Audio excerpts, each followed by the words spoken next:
Oi meninas, voltei. Hoje de manhã eu falei com vocês sobre como a minha história, né? Contando um pouquinho da minha história, até como eu conheci a clínica, enfim. E agora eu vou falar um pouquinho sobre o uso das medicações, né? Até o dia ali da minha transferência dos embriões, tá bom? Então fica aí um pouquinho comigo, que compartilhar essa história aqui um pouquinho com vocês, como tá sendo a minha experiência. Eu falei pra vocês, né, que eu realizei o teste de transferência no dia 18 de dezembro de 2024. E aí eu tinha que esperar minha menstruação vir pra poder iniciar as medicações.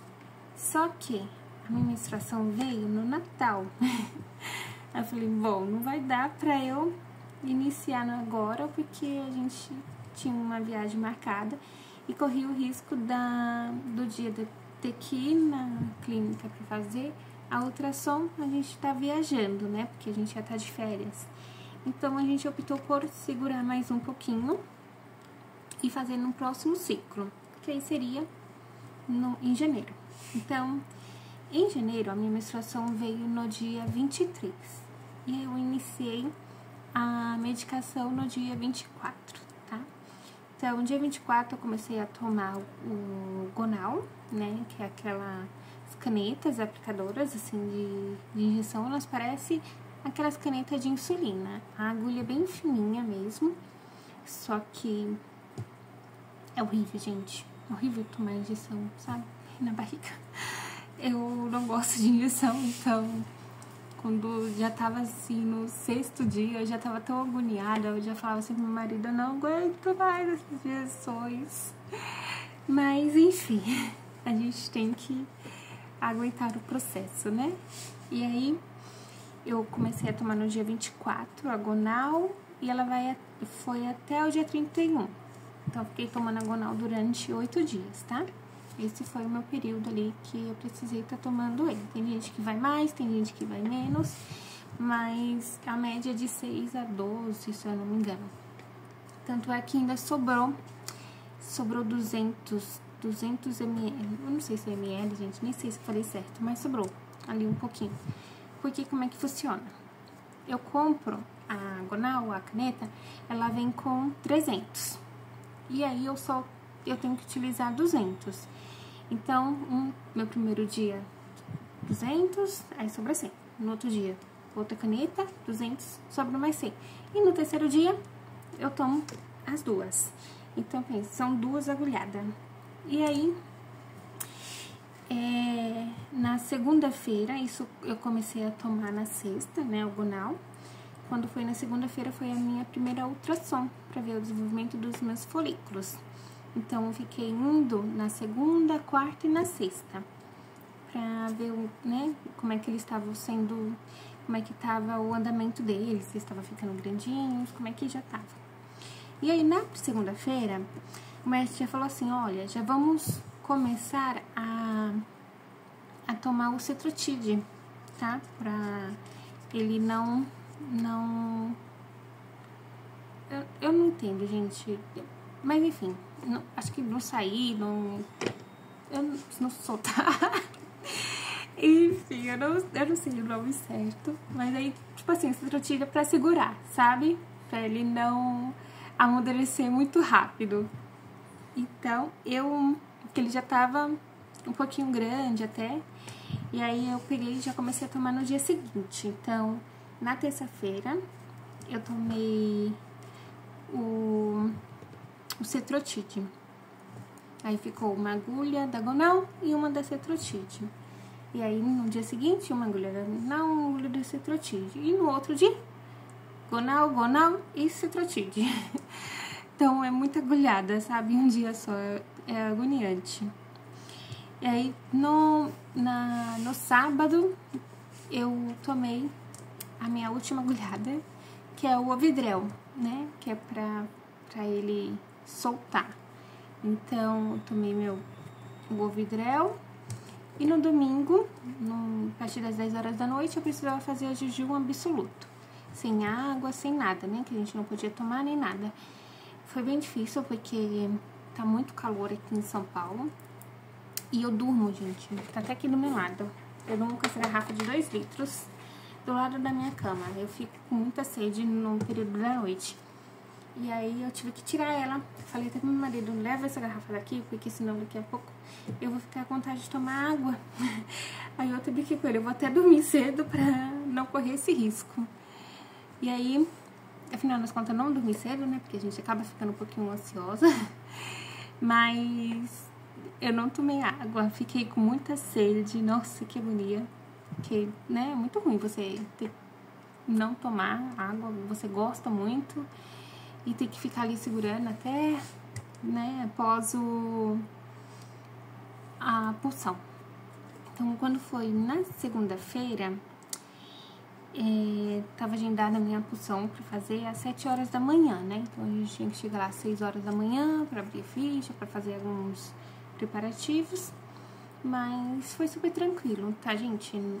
Foi assim, o processo não é fácil mesmo, porque como eu não fiz o congelamento, eu fiz tudo naquela mesma semana, naquele mesmo ciclo, eu já tava ali com a barriga super estufada. Minha barriga estava enorme, enorme mesmo, que minhas calças não entravam, não cabia, não fechava, doía. Então, ela já tava bem cheia, bem com bastante gases, por conta das injeções, né, que eu já tava tomando. E aí, depois da pulsão, você fica anestesiado, e aí quando retorna, né, que aí eles tiraram, fizeram uma pulsão de 12 folículos. Então, depois que eles retiraram isso, quando eu voltei a si, aí você começa a sentir, sabe, um pouquinho de cólica, a barriga tava super dolorida, então, mas até então tava tranquilinho, tá? Tava, tipo, por conta mesmo dessa pulsão. E aí, gente, começa esses sintomas, né? Ficou assim durante, deixa eu ver, acho que até o dia da transferência, quase praticamente. Deixa eu até dar uma olhadinha aqui no meu caderno, porque eu anotei e aí eu não lembro. Eu tenho que anotar tudo. Aí ficou, no dia 3 eu fiz a pulsão, né? Então, eu fiquei aqui, até anotei, um desconforto na lombar, né? Na barriga ali com um pouquinho de cólica. Ah, detalhe, eu fiquei com os episódios de espirro, gente. Eu saí de lá, né, do centro cirúrgico espirrando. Então, toda hora eu ficava espirrando. E aí, no período da noite, eu comecei a tomar o Tragestan, né? Que ele é aplicado ali via vaginal. Então, eu tinha que estar colocando ele. Então, mas foi tranquilo. A princípio eu achei bem estranho, né? Colocaram um comprimido lá embaixo, mas enfim. Então tá. E aí eu comecei a aplicar. No dia seguinte, eu tinha que estar aplicando esse Tragestan 4 vezes por dia, né? Então eu tinha que pensar bem, por conta que eu tava retornando de férias, então eu tinha que pensar na questão do meu trabalho. Aí, o que eu fiz? Como eu saio geralmente para trabalhar por volta das 6h45 ou 6h50, eu tava aplicando esse remedinho 6h20. Que aí eu fico ali 15 minutos deitada, né? Porque você aplica e você tem que ficar com as pernas horizontais, assim, e deitadinha, né? Pra o remédio não descer. Aí eu aplicava nesse horário, depois aplicava 12h20, depois aplicava 6h20 da noite e meia-noite 20, que finalizava os 4 comprimidos por dia, tá? Então eu tomo isso até hoje. No trabalho, gente, é horrível. Como que faz, né? No trabalho. Olha, a gente passa por um perrengue, viu? Mas tá dando certo até agora, tá indo. Então, eu fiquei aplicando já pra fazer o preparo, né? Que é o preparo do endométrio. E é do endométrio? Enfim, de uma bugada.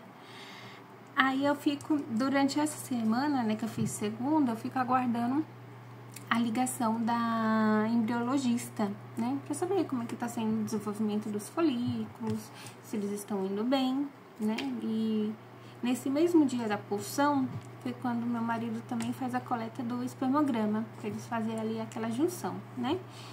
E aí, eu fiquei super ansiosa já pro dia seguinte pra receber a ligação, mas eu recebi a ligação na quarta-feira, né? Da embriologista. E aí foi quando ela confirmou, olha, nós retiramos 12 óvulos, né? E 12 folículos. Não 12 óvulos. E aí, estava sendo bem desenvolvido, já tinham 3 embriões que se desenvolveram. E na quinta-feira ela entraria em contato novamente para falar como é que, né, continua o desenvolvimento deles, enfim. Passou na quinta, ela me ligou novamente, falou que já tinha desenvolvido 7 embriões, já estavam bons, os tamanhos deles já estavam bons, estava adequado, né, para aquele dia. E aí aí ela perguntou pra mim se eu já tinha feito a coleta, né, dos hormônios, né, da progesterona, que eu precisava desse resultado para eles decidir se a minha transferência ia ser naquele sábado ou se eu teria que congelar para deixar para o próximo ciclo. Então, eu falei pra ela que já tinha feito, eu tava só aguardando o resultado sair, que sairia na quinta-feira mesmo, no período da tarde, né? E entre quinta e sexta-feira já teria o resultado. Quando foi na sexta, eles me ligaram novamente, né? Falaram pra mim, olha, recebemos o resultado dos seus exames estão bons. E aí, vamos agendar a transferência para sábado. Então, gente, foi muito rápido ali da pulsão, sabe? Foi bem rápido mesmo esse processo. E quando foi no sábado, eu já fiz a transferência dos nossos embriões. No caso, nós optamos por 2, né? Que tem maior chance ali de poder se fixar no útero. E aí, gente, da transferência, assim, do que a gente conta como dia D, né? Dia D0, né? Que a gente acaba contando, que é o primeiro dia da transferência. Não tinha anestesia, né? Era como se fosse fazer o exame Papa Nicolau mesmo. Então, você fica lá com as perninhas, lá, né, em cima dos negocinhos, né? E aí eles abrem ali suas pernas, higieniza, faz todo o procedimento, coloca o catéter, insere ali os 2 embriões lá no colo do útero, né? Então,